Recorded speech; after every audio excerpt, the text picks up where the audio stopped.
Now, continue with the chapter. Sue's head had swollen alarmingly. As earlier we have read that she was injured badly. She had, and her head was swollen alarmingly, like anything. She had two enormous black eyes, and she showed us a deep cut on her arm. And she had a deep cut on her arm, and she showed it to the narrator.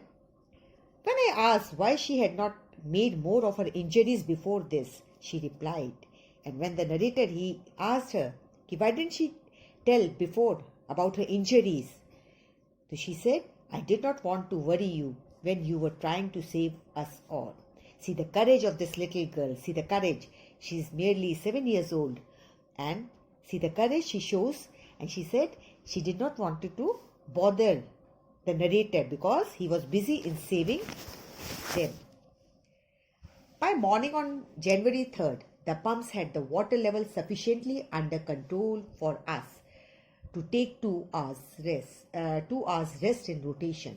Now, by morning on January 3rd, the pumps had the water level. Now the water level was under control. It was sufficiently under control. And so, because the water level was under control, so they had taken rest turn-wise. But we still had a tremendous leak somewhere below the water line, and on checking, I found that nearly all the boat's main rib frames were smashed down to the keel. But we still had, but there was a very tremendous big leakage somewhere in the boat below the water line. And when the narrator he checked, what did he find?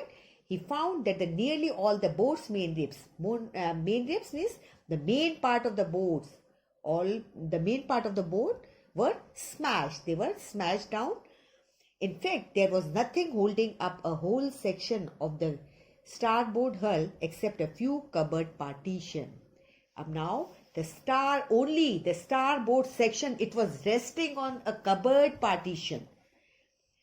जो cupboard का partition था, starboard का section खाली उसके ऊपर टिका हुआ था. We had survived for 15 hours since the wave hit. Now 15 hours passed since the wave had hit them, but Wave Walker would not hold together long enough for us to reach Australia. Now the Wave Walker was destroyed, and narrator he knew that it was very difficult for them to reach Australia. So what he did? I checked our charts and calculated that there were 2 small islands a few hundred kilometers to the east. And he checked and he calculated, he checked the charts and he found that there were somewhere few hundred kilometers to the east side, there were 2 small islands. One of them, Isle Amsterdam, was a French scientific base, and one of them, he was talking about 2 islands, and one of them was Isle Amsterdam and was French, and that was based on French scientific base. Our only hope was to reach these pinpricks in the vast ocean, and this was a sort of challenge for the narrator because he had to find these tiny islands in the vast ocean. Vast ocean means big ocean. And this was a challenge for the narrator to find tiny islands in this big ocean. But unless the wind and seas abated, so we could hoist sail. And the narrator says, but unless the wind and seas abated is decrease, come on. So we could hoist sail. Our chances would be slim indeed. He said, their chances to survive seemed to be very little. The great wave had put our auxiliary engine out of action, and the great wave had destroyed even the auxiliary supplement engine also. It was not working. On January 4th, after 36 hours of continuous pumping, we reached the last few centimeters of water. And now, on January 4th, the narrator is talking about January 4th. after 36 hours of continuous pumping, they were continuously pumping out the water from the ship, and we reached the last few centimeters of water. Hardly any water was left in the ship. Now we had only to keep pace with the water still coming in, and now they had to just drain out the water which was coming in the boat. We could not set any sail on the main mast. And the narrator says that they did not fit sail on board. Why? Pressure on the rigging would simply pull the damaged section of the hull apart. So we hoisted the storm jib because they knew that due to sail, pressure on boat may destroy it. So they used just small jib for their sail. For headed where I thought the two islands were, and they started moving towards the island, the two small islands. Mary found some corned beef and cracker biscuits, and we ate our first meal in almost 2 days. Mary, she found some eatables, and he says, like in 2 days, this was the first meal for them. But our respite was very short-lived. Respite is relaxation, rest. It was very short-lived. At 4 p.m., black clouds began building up behind us.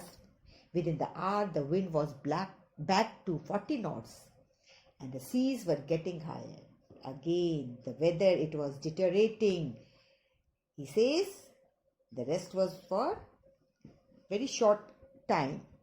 And at 4 p.m., the black clouds, again, they started building up behind them. Within the hour, the wind was back again. See, 40 knots. This is the unit of speed. And the seas were getting higher. And the seas, because of the wind, the seas were also getting higher. The weather continued to deteriorate throughout the night, and the weather was worsening throughout the night. And by dawn on January 5th, our situation was again desperate. Now, see, on January 4th, they had some hope, isn't it? Now, on January 5th, the narrator again says that because the weather was deteriorating like anything, and again they became hopeless. When I went into comfort the children, and he says, the narrator, he goes to his children to just console them. John asked, "Daddy, are we going to die?" I tried to assure him that we could make it. John, he questioned his father, "Daddy, are we going to die?" The narrator, he tried to assure him that definitely they'll get success. They'll get success in reaching to the islands. But Daddy went on. But Daddy, he went on. But he said, Jonathan, he said, "But Daddy, we are not afraid of dying if we can all be together. You and Mummy, Sue and I." See, this is the title of the story. As earlier I told, this is the title of the story. And this title is spoken by Jonathan, who was merely 6 years old. I could find no words with which to respond. Now the narrator, he became speechless. He was speechless. But I left the children's cabin determined to fight the sea with everything I had. And he was determined to fight with the sea. Whatever he had, he thought that definitely he will try his level best to get through. To protect the weakened starboard side, I decided to heave to with the undamaged port hull facing the oncoming waves, using an improvised sea anchor and to heave nylon rope and 222-liter plastic barrels of paraffin. And now he tried his level best. He was like managing to save the ship and themselves. But Wave Walker, that evening, Mary and I sat together holding hands as the motion of the ship brought more and more water in through the broken planks. We both felt the end was near.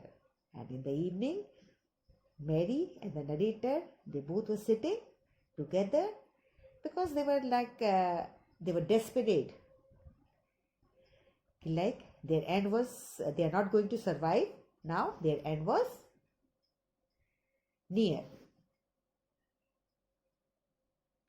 But Wavewalker rode out the storm, and by the morning of January 6th, with the wind easing, but the Wavewalker, it was successful in getting through the storm by the morning of January 6th, with the wind easing and the speed of the wind also slowed.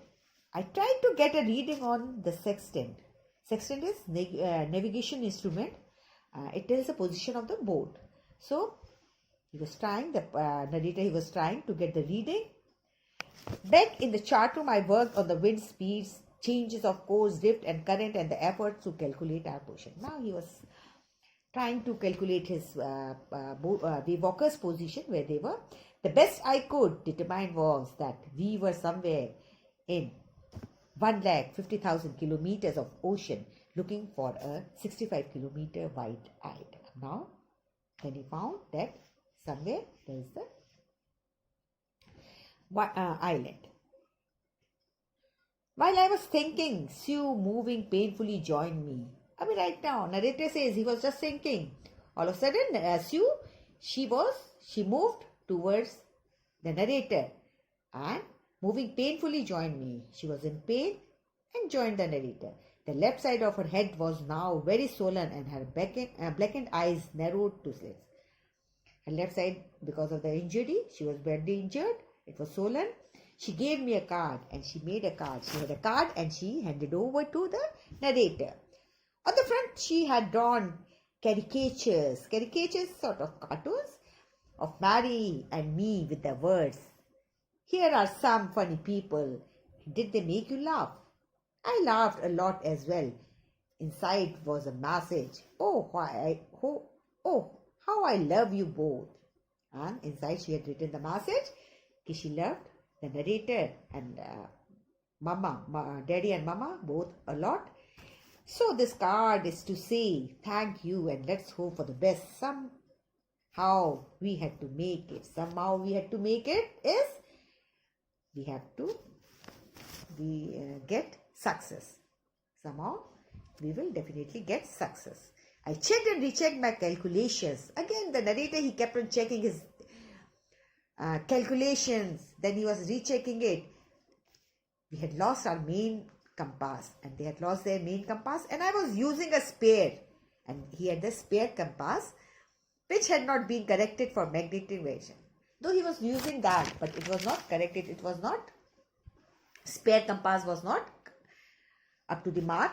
I made an allowance for this and another estimate of the influence of the westerly currents which flow through this part of the Indian Ocean. About 2 p.m., I went on deck and asked Larry to set. Now, after seeing the recalculating, he went to Larry and to steer, of course, and he told him to turn the shape to, of course, of 185 degree. If we were lucky, he has and said, if we were lucky, so definitely, I told him with the conviction, I did not feel he could expect to see the island if we are lucky enough, so definitely we'll see the island about at 5 p.m. Then with a heavy heart, I went below. And then the narrator, because he was not sure. Why a heavy heart? Because he was not sure whether they will be able to reach the small island or not. So with this heavy heart, he went below and climbed on his bunk. Bunk is the sleeping place. And amazingly dozed off and he slept. When I woke, it was 6 p.m. And when the narrator, he woke, it was 6 p.m. And the island was supposed to, and they were supposed to reach the island round about roughly at 5 p.m. Now it was 6 p.m. and growing dark. It was growing dark. I knew we must have missed the island. And as narrator said that they were supposed to reach the island at 5 p.m. Now he said they might have missed the island. With this with the sail we had left, we could not hope to beat back into the western neighbors. At that moment, a tousled head means unmanaged hair, untidy hair, appeared by my bunk.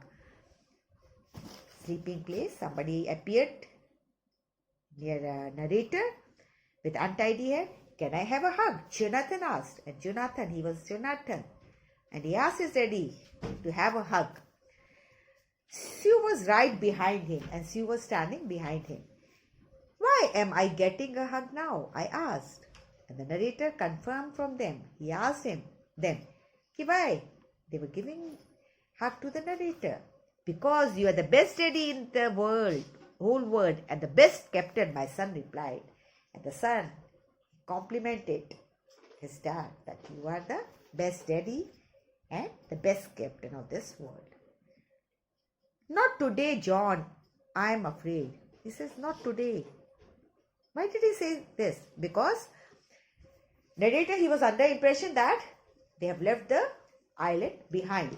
No, because why? You must be, said Sue in matter-of-fact of voice. You found the island? What? I shouted. Sue said, no, you are the best daddy. And Sue in the matter-of-fact voice, she said, you have found the island. We have found the island. And what I shouted, the narrator was excited. He was overexcited. And he shouted, what? I rushed on deck and gazed with the relief at stark outline of Isle Amsterdam. It was only a bleak piece of a volcanic rock. And he says that it was a small piece of volcanic, with little vegetation, the most beautiful island in the world. He says that the Isle Amsterdam, that is the most beautiful island in the world.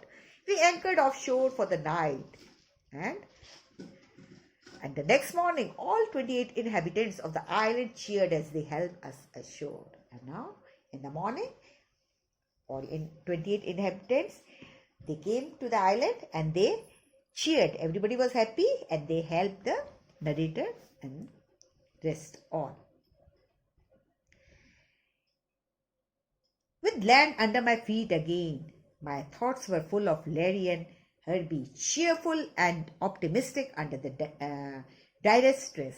Now, this is sort of, in this last para, the narrator, he pays gratitude to each and everyone who accompanied him during his sea journey. And first he says he was very happy standing on the land, and he says Larry and Herbie, they were so cheerful and they were optimistic in the direst stress. And of Mary, who stayed at the wheel for those crucial hours. Most of all, I thought of 7-year-old girl who did not want us to worry about the head injury, which subsequently took 6 minor operations to remove a recurring blood clot between skin and skull, and of a 6-year-old boy who was not afraid to die. And he's paying his gratitude to everyone, and he's his daughter Suzanne, she was badly injured, due to which she had a blood clot and she was operated. She had undergone 6 minor operations to remove the blood clot between skin and skull. Now, this is the end of the chapter. What we have learned from this chapter? See, we have learned that one should be optimistic and keep hoping for the best in life, and automatically all the problems and difficulties of life will run away from us. The chapter inspires us to maintain calm in crisis, because stress and panic only worsens the situation. If we accept difficulties as a way of life and face them bravely, they will soon fade away. By being positive and by not losing faith in oneself, one can conquer the milestone. Now, this is the end of the chapter. Goodbye.